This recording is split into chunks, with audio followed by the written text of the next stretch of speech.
السلام عليكم ومحي فلسفة waxaa laga yaabaa in aysan ahayn markii ugu horeysay oo ay dhagahagu maqlaan magaca falsafad waxaase dhici karta in macno ahaan aadan wali u fahmin waxa laga wado falsafad hadaba halkan waxa idinkugu soo gudbinayaa waxay tahay falsafada la sheego iyo waxyaabaha ay xambaarsan tahay iyo waxyaabahii keenay ama ka qayb qaatay inay soo gaarto waqtigan aan joogno ka hadalkeeda falsafada soo dhawaada saaxiibayaal muuqaalkeena maanta oo aan uga hadli doono falsafada iyo waxa ay tahay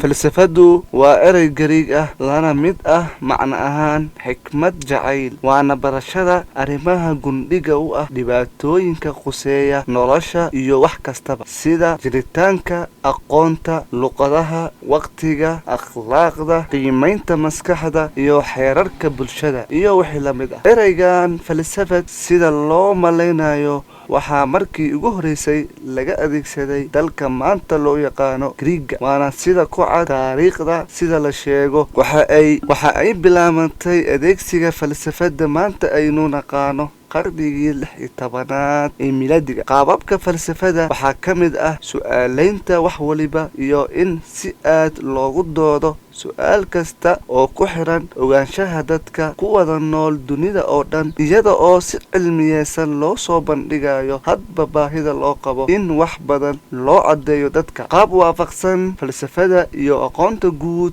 ee markaasi taagan weydiimihii caanka noqday ee falsafada waxaa ka mid ahaa suurtagal ma tahay ama macquul ma tahay wax aad ogaatay in aad caddayn kartid si caqli gal ah si kastaba aqoonyahanada falsafadu mararka qaar waxay isweydiiyaan su'aalo maangal ah sida ma jirtaa qaab mise ma la helayaa qaabka ugu fiican ee loo noolaan karo keebaa fiican in aad cadaalad ama cadaalad daro ku dhaqanto haddaan lagu qasbayn balse waxaad ogaataa su'aal waliba oo uu keeno falsafiyuuf kasta in aad ka helayso jawaabteeda diinta islaamka iyada oo faahfaahsan iyo iyada oo kooban diinta islaamku waa diinta uu Allah subxaanahu wa ta'ala ugu talagalay una soo dejiyay in lagu dhaqmo loona hoggaansamo mar waliba haddii aan qeexo ama aynu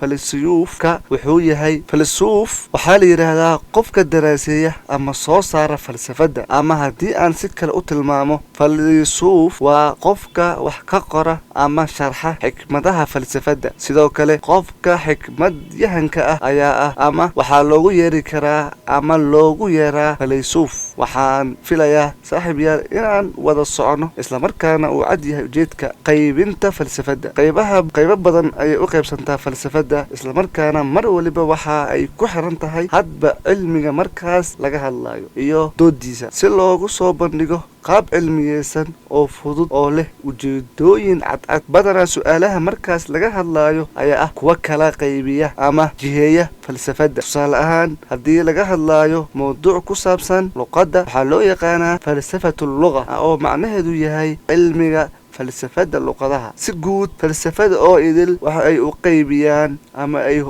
ay hoosgeeyaan aqoonyahanada ku takhasusay cilmigan laba qaybood oo kala ah falsafada islaamka iyo falsafada dadka aan islaamka ahayn oo macnaheeda yahay dadka aaminsan diimaha gaalada oo ay samaysteen sida kirishtaanka iyo yahuudiyadda falsafada islaamka waa mid ku dhisan ka fahan qaadashada ama ka shidaal qaadashada culumta islaamka oo ay ugu horeyso qur'aanka kariimka iyo sunnada nabigeena naxariis iyo nabadgeliyo korkiisa ha ahaatee culumadii islaamka ee hore waxa ay aad ugu dadaaleen in la dhaqangeliyo falsafada islaamka oo macnaheedu yahay soo bandhigidda xikmadaha islaamka ku jira iyo mabaadi'da diinta islaamka oo ay caddeysay si guud iyo si gaar ah waxaa ka mid ahaa culimadaas islaamka ibnu Sina ibnu Khaldun iyo al-Ghazali culimadan aynu tilmaamnay iyo kuwa kale oo aad u fara badan waa kuwii soo saaray waxa maanta dunida naawalayso ee horumar ah. waxa ay ahaayeen culimadaas kuwa soo saaray cilmi fara badan oo aan maanta islaamka gacantooda ku jirin, islamarkaana lagu gumaysto dunida. maanta cilmigii ay ayaga aabe u ahaayeen muslimiinta kuna hogaaminayeen dunida oo dhan. amaana allah.